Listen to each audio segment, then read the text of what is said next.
Hi everyone, Jess here, and today I'm joined with Simon Gandy. Thank you so much for joining me today, Simon. No, you're welcome. So first of all, can we start with a bit of an overview for what's going on with the new Terminal 1? What's the timeline on it? How's the progress going? And what are you guys really working towards?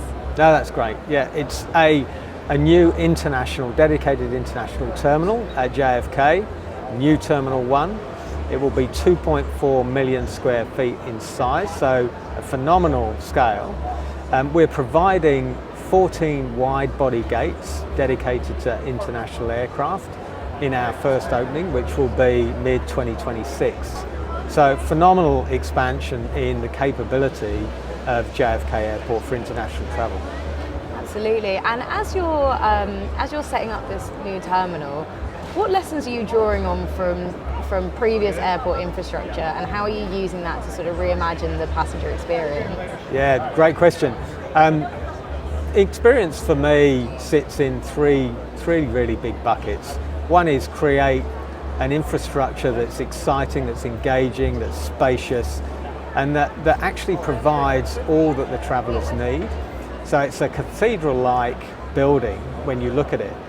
And that's quite impactful for travellers because they come in and go, wow, this is a pretty awesome building to come into.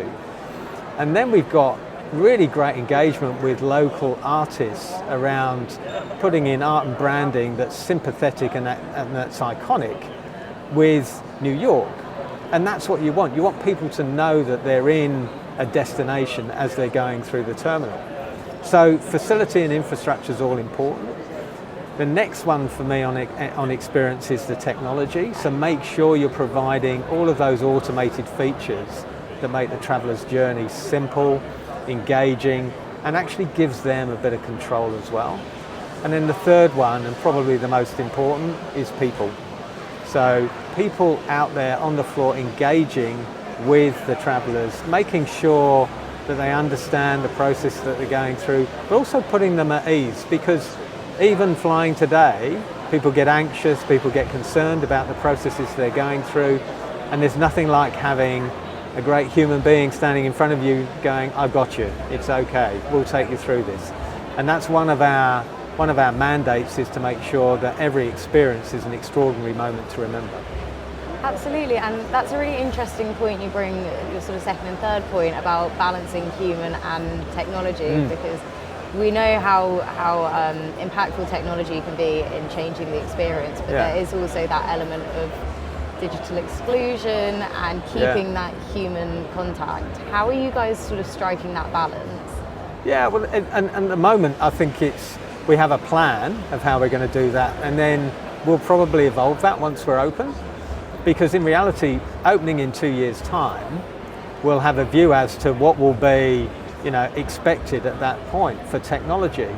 But technology is moving so quickly, so even though we're assuming we're going to have AI helping us with how we run the facility and how we engage, we won't really know until we start playing with some of this stuff.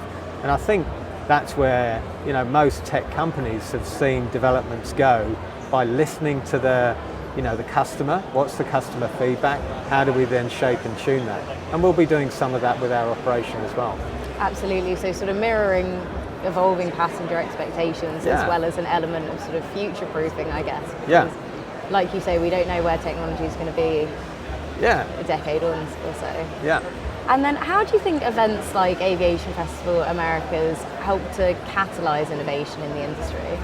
I think it's bringing people together, and that's what everybody, I think, many of us realised going through COVID, that actually the events like this, where you're coming together and you're talking and you're engaging around, this is happening in this particular area of the world, actually does that translate?